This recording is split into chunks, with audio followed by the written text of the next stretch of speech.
Goeie gemeente, dit is my voorreg vandag om die woord met julle te kan deel.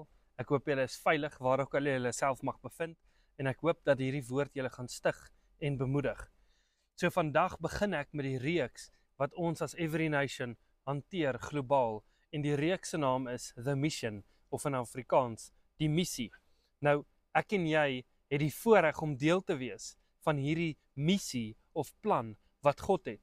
Maar vir ons om deel te wees en effektief te kan wees, moet ons verstaan wat is ons rol en wat is God se doel met hierdie missie en plan wat hy het. So, ons gaan begin vandag om te kyk wat is sy missie, wat is die plan en hoe gaan dit uitspeel en vir die volgende 4 weke gaan ons daaroor bedien. So julle moet asseblief saam volg want wanneer ons weer by mekaar kom, gaan ek hierdie reeks vir ons dan in totaliteit afsluit. Nou die voorreg wat ons het is ons gaan gekyk spesifiek na hierdie plan en missie wat God het uit die boek van Johannes. Nou Johannes is geskryf om en by so 60 jaar na Christus. Die rede hoekom Johannes geskryf was, is daar het al in die kerk begin kom wat mense vra, wie is Jesus werklik? Was Jesus werklik wie hy gesê het hy is? Johannes is een van die, in daai tyd, glo ek die laaste apostel wat nog gelewe het. En Johannes skryf hierdie aan die kerk om hulle te stig en te bemoedig in wie Jesus werklik is. Johannes se evangelie is 92% uniek, heeltemal anderste as die ander 3 evangelies. Die ander 3 evangelies van Markus, Lukas en Matteus is 'n bietjie oorvleuel. Hulle praat baie van dieselfde goeters, maar uit 'n ander oogpunt. Maar 92% van Johannes is uniek aan die boek van Johannes. Byvoorbeeld as ons kyk na Jesus wat die 5000 gevoer het in Johannes 6 en in die ander evangelies, sal julle sien net Johannes verduidelik die geestelike implikasie van wat Jesus daar gedoen het. Die ander evangelies het nie. So Johannes is besig om geestelike waarhede te deel met die mense.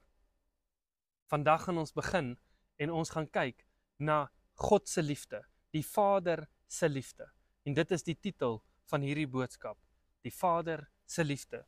So julle moet saam met my asseblief lees in Johannes 3 vers 16. Nou verskoon my, ek het my Engelse Bybel hierso vandag. Ek het vergeet om my Afrikaanse ene saam te bring, maar ek glo dat teen volgende week se preek sal ek daarom die Afrikaanse ene hierso hê. So lees saam met my in Johannes 3 vers 16. For God so loved the world that he gave his only begotten Son, that whosoever believes in him should not perish, but have everlasting life. Die plan van God die Vader is om mense en die wêreld na hom te versoen. Daai plan het van hom afgekom. Daai plan is nie 'n mens uitgedinkte plan nie. Daai plan sien ons al die profesie van dit in Genesis waar God deel met Eva en die slang om te sê dat die mens gaan kom en hy gaan jou kop vertrap en jy gaan sy hakskeen byt. God is aktief besig gewees vandat die sondeval plaasgevind het om die skepping te versoen met homself. En eendag gaan dit in totaliteit tot vervulling kom. Maar ons is nog nie daar nie. God stuur sy seun en nadat hy sy seun gestuur het, stuur hy die Heilige Gees om sy versoeningsplan te vervul. As ek en jy na die skrif kyk en dit reg verstaan in konteks en ons verstaan hierdie gedeelte van Johannes 3:16 reg, dan gaan dit die dryfkrag wees vir my en jou om alles wat ons doen, te doen met die agtergrond van hierdie gedeelte. Dan gaan ons, wanneer ons lewe leef, 'n missie en 'n doel hê om te sê, Here, wat is die plan vir my? En hoe deel ek u missie en die plan met ander mense? Ek wil julle net 'n getuienis deel van 'n man met die naam William Carey. En dit is 'n man wat gelewe het in 1761. Hoor net wat sê hy so. Hy is bekend van die ou wat sendingswerk soos wat ons dit doen, nou soos wat ons dit deesdae doen, te begin het. Known as the father of modern missions, he was profoundly shaped by John 3:16's universal scope. In his influential 1792 booklet, An inquiry into the obligation of Christians to use means for the conversion of the heathens, Carey confronts the false belief that the Great Commission was only for the apostles. He argues instead that because God so loved the world, every Christian is obligated to care about the salvation of every person, regardless of nation or culture. He wrote, "If the whole of human race are equally objects of the divine regard, and under the same obligation to obey the divine commands, are they not all equally bound to love God with all their hearts and to promote His glory?" Hy deel hierso en sê, ons is almal geskape in God se beeld. En moet ons almal nie dan besig wees om die dinge te doen wat God van ons verwag en sy glorie uit te leef nie. William Carey het 'n gesegde gehad en ek wil dit net met julle deel.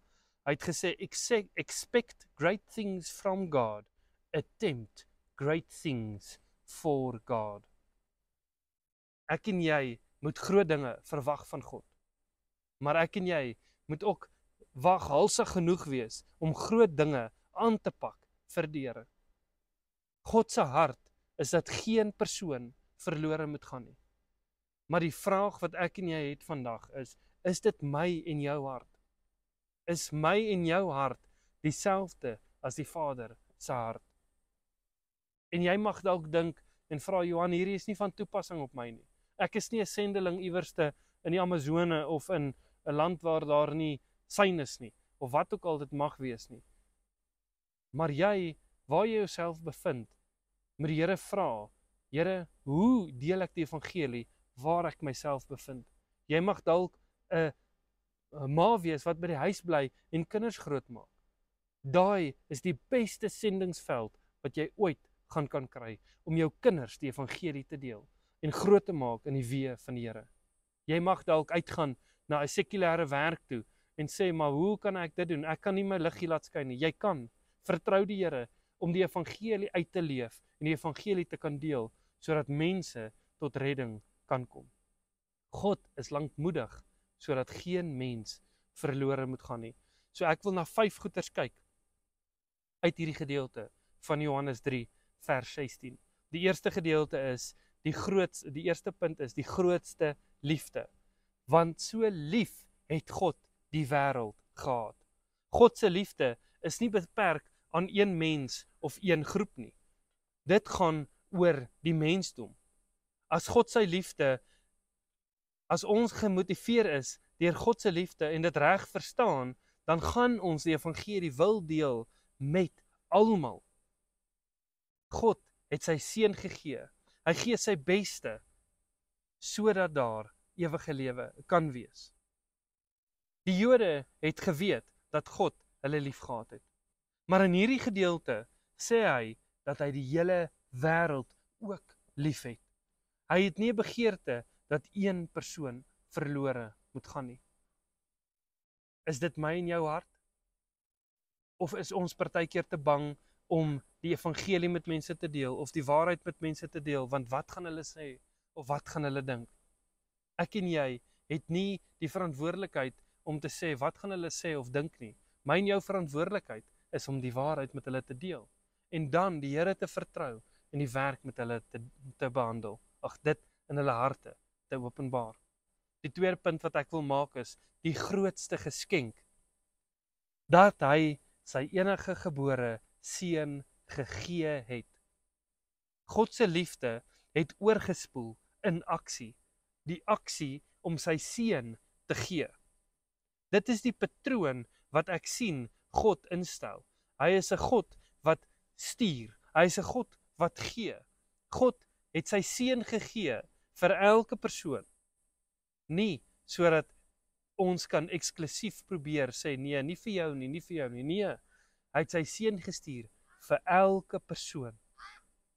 Ek en jy moet uitgaan en dit deel met die wêreld, met die mense wat ons onsself mee bevind. Johannes maak dit baie duidelik later in die evangelie dat dit die model is wat ons moet volg om te gaan of om te gaan omdat hy ons gestuur het. Lees saam met my in Johannes 20 vers 21.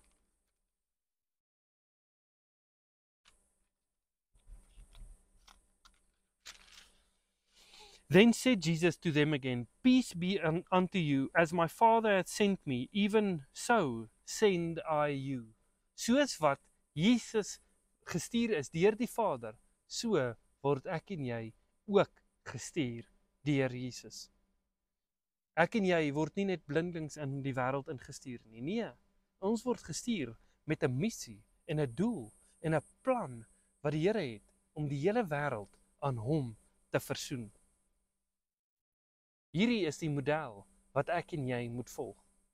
Wanneer ek en jy 'n pad met iemand stap, die evangelie met hulle deel, 'n pad van disippelskap met hulle stap, is dit wat ek en jy agter moet los met iemand, om te sê, wat gaan jy nou doen? Jy's nou toegerus, jy is nou reg om uit te gaan en die missie te gaan voltooi wat Jesus Christus begin het toe hy op aarde was.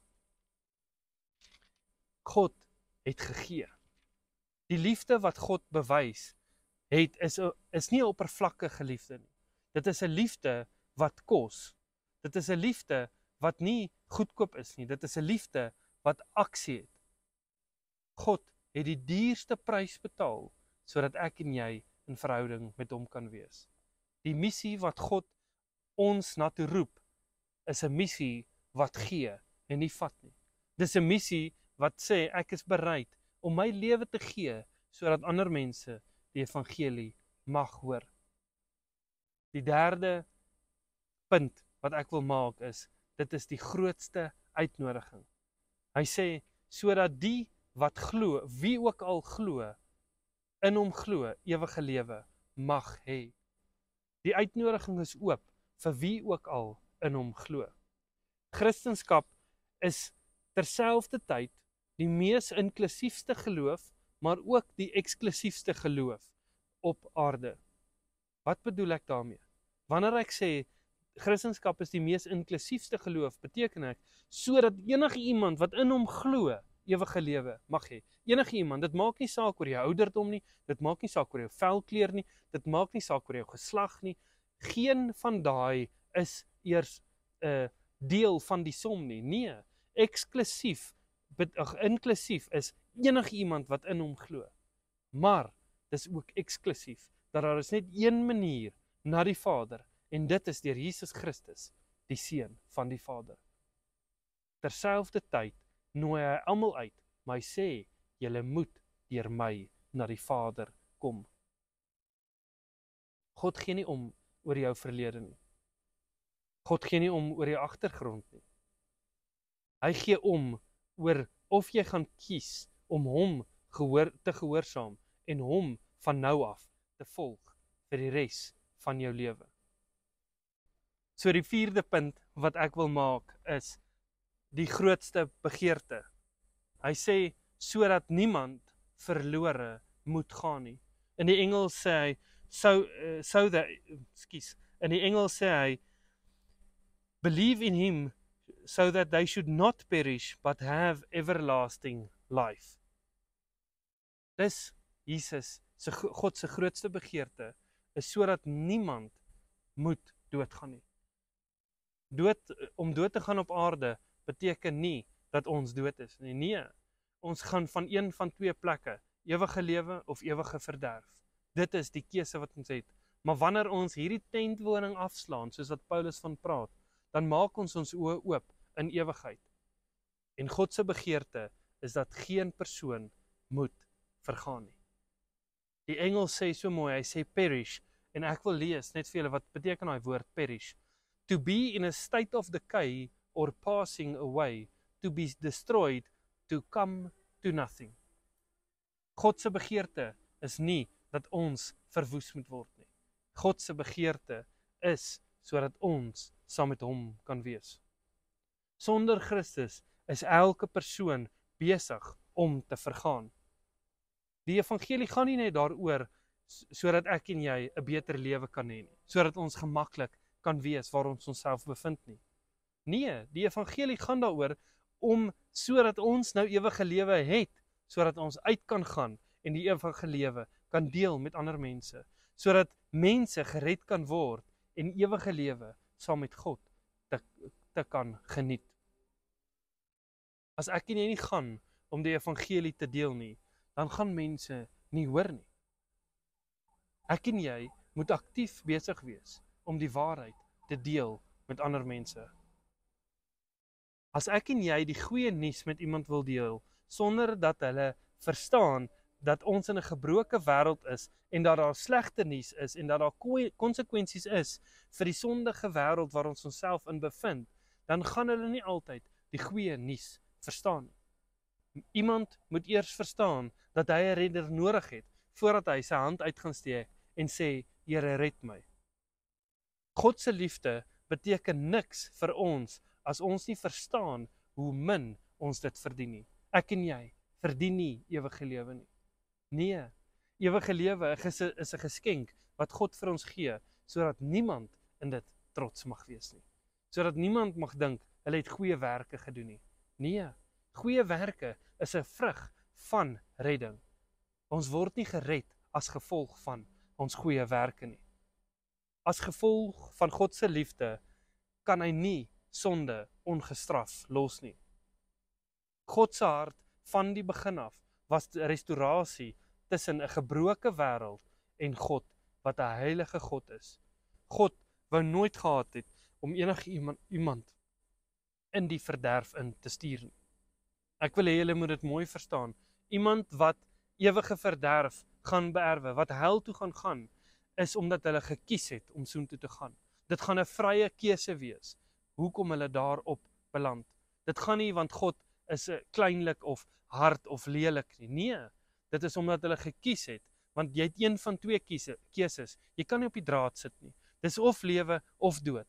Ewige lewe saam met God of ewige verderf. Jy het nie 'n ander keuse nie.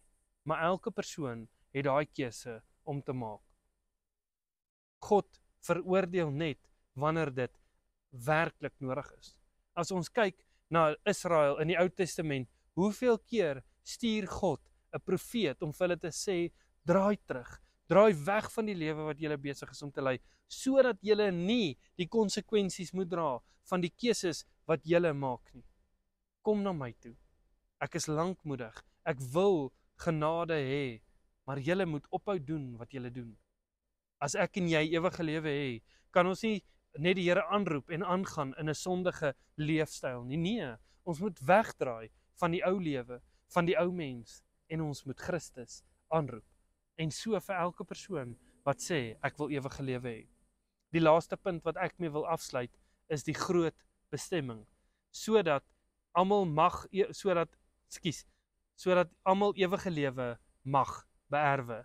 Hy sê op die einde, ek gaan daai hele Johannes 16 net vir ons lees weer. For God so loved the world that he gave his only begotten Son, that whosoever believes in him should not perish, but have everlasting life. Dit is die grootste bestemming wat ek en jy ooit mag hê. Ek wil net begin om te sê dat ewige lewe nie eendag gaan begin nie. Ewige lewe begin nou. Ewige lewe het die dag begin toe jy vir Jesus sê, ek lê my lewe neer en ek volg U, red my. Ek kort 'n redder. Daai dag is toe ewige lewe begin het in jou. Die volbringing en die volmaaktheid van dit gaan eers in die volgende eeu plaasvind. Wanneer ek en jy ons oë oopmaak in ewigheid, is dit nie wanneer ewigheid begin nie. Nee, dit begin nou al. Ek en jy gaan 'n verheerlikte liggaam kry. Dit gaan nog steeds iets wees wat mense kan sien in die sin van hulle gaan weet presies wie jy is. Maar jou gees en jou siel gaan ewigheid toe. Dit wat jy jouself nou mee besig hou, is wat jou denke gaan wees eendag in ewigheid. Alles is nie net gereset in die vorm van jou gedagtes en wie jy is en jou persoonlikheid nie.